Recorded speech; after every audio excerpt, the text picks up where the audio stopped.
GD students, I wish all of you are good in there. So in this first meeting, I would like to tell you how to understand a text of English. Ada banyak sebenarnya teknik-teknik membaca di mana kebanyakan menjelaskan tentang cara cepat menjawab soal reading bahasa Inggris. Kalau memang tujuannya hanya untuk menjawab soal, kita akan kesulitan memahami sebuah teks tersebut. Tujuannya sebuah tes reading itu adalah apakah yang mengerjakan tugas reading ini memahami sebuah teks atau tidak, bukan cara cepat untuk menjawab tes tersebut. So kali ini saya akan mengajarkan kalian bagaimana cara memahami isi teks tersebut. Tujuannya apa yang disampaikan dalam teks bahasa Inggris kita bisa pahami. Pesan yang ingin disampaikan dalam teks bahasa Inggris itu kita bisa pahami. Langkah-langkah sebelum kalian membaca teks berbahasa Inggris. Ini kondisional sih, bisa kalian lakukan, bisa juga tidak.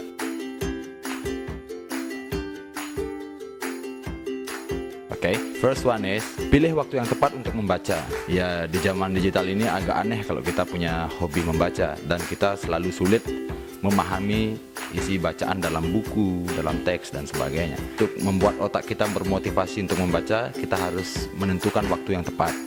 Kalau kalian merasa pagi adalah waktu yang segar buat kalian untuk membaca, choose that morning. Kalau kalian merasa siang, sebelum tidur, gunakan waktu itu. As easy as that. Yang kedua, tentukan tujuan kalian membaca teks tersebut.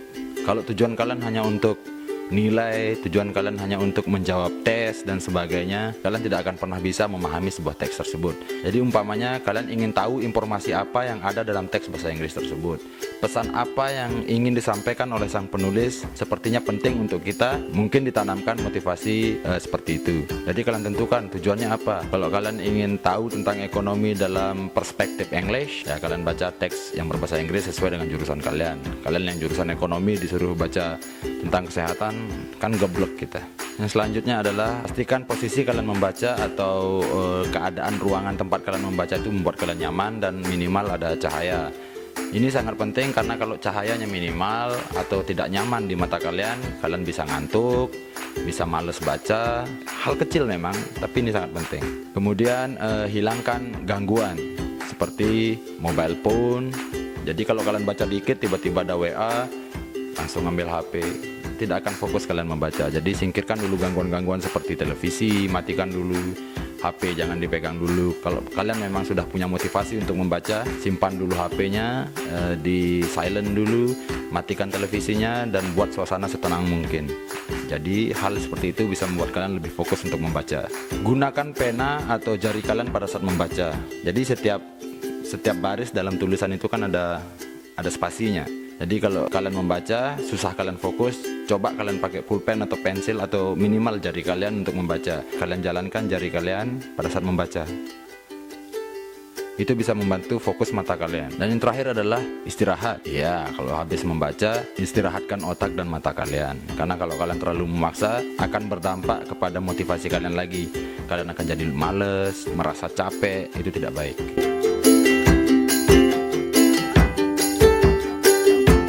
Setelah kalian sudah siap dengan persiapan yang tadi, kita bisa mulai teknik cara mudah memahami teks bahasa Inggris. Yang pertama adalah buat daftar kosakata sebelum kalian membaca. Jadi kalian buat list dulu, buat tabel kosong atau apapun itu sebelum kalian membaca. Jadi di dalam kolom atau tabel tersebut kalian bisa tulis kata yang kalian tidak tahu, tapi terus-terusan ada dalam teks tersebut, diulang-ulang oleh penulisnya, tapi kalian tidak tahu. Kalian tulis itu, kalian cari artinya. Kata-kata yang ada dalam kalimat singkat yang mungkin kalian juga tidak tahu itu artinya apa, ya kalian tulis di sana. Seperti mencari kata sulit seperti itu, kalian tulis lagi di kolom yang di sana, kemudian kalian cari artinya.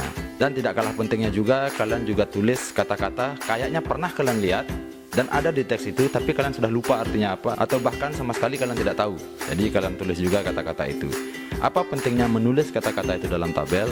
Sebuah penelitian mengatakan bahwa otak manusia akan lebih memahami apa yang dia tulis ketimbang yang dia baca. Jadi kalau kalian sudah baca, terus kemudian kalian tulis apa yang kalian baca, itu lebih cepat masuk ke dalam otak kalian menurut penelitian. Yang kedua adalah jangan sampai kalian mengartikan semua kata yang ada dalam teks. Itu sangat membuang-buang waktu. Banyak murid atau mahasiswa yang pada saat disuruh reading, dia akan menulis kecil di atas kata tersebut dengan pensil biasanya.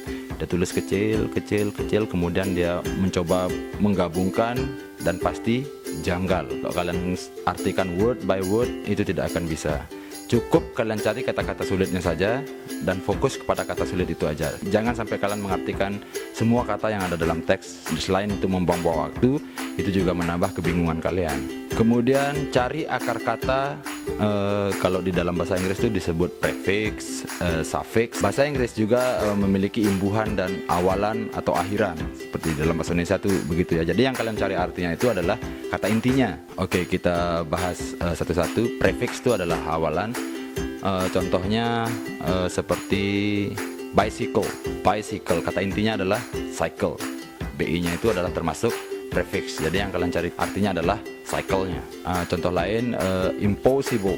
Impossible, yang kata intinya adalah possible, yang artinya mungkin. Im adalah prefix. Suffix, suffix adalah akhiran. Contohnya kalau di dalam bahasa Inggris itu ada logi, atau yang diartikan ilmu tentang, seperti biologi, zoologi, archipologi, banyak. Atau powerless, kata intinya adalah power, less-nya ini adalah suffix. Cara yang selanjutnya adalah kalian pecah per kalimat dalam teks tersebut.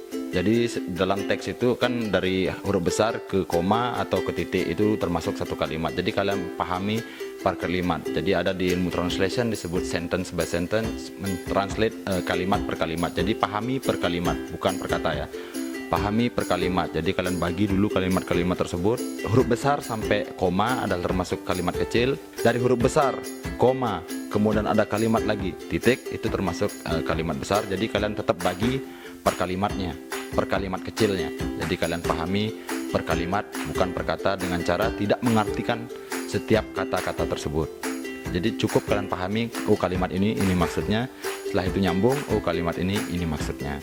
Kemudian cara selanjutnya adalah menemukan ide pokok setiap paragraf dalam teks. Walaupun kalian tidak paham artinya itu apa, terkadang itu terlihat gampang untuk mencari ide pokok. Kalau dia tidak ada di awal kalimat, pasti di akhir kalimat, atau disimpulkan di akhir kalimat. Oke, saya rasa segitu saja cara mudah untuk memahami teks bahasa Inggris. Silahkan pertanyakan apapun yang jadi keluh kesah kalian di WA Group. Saya sudah mengirim contoh teks bahasa Inggris ke WA Group kalian. Coba kalian latihan untuk memahami teks yang sudah saya kirim. Sekian video kali ini.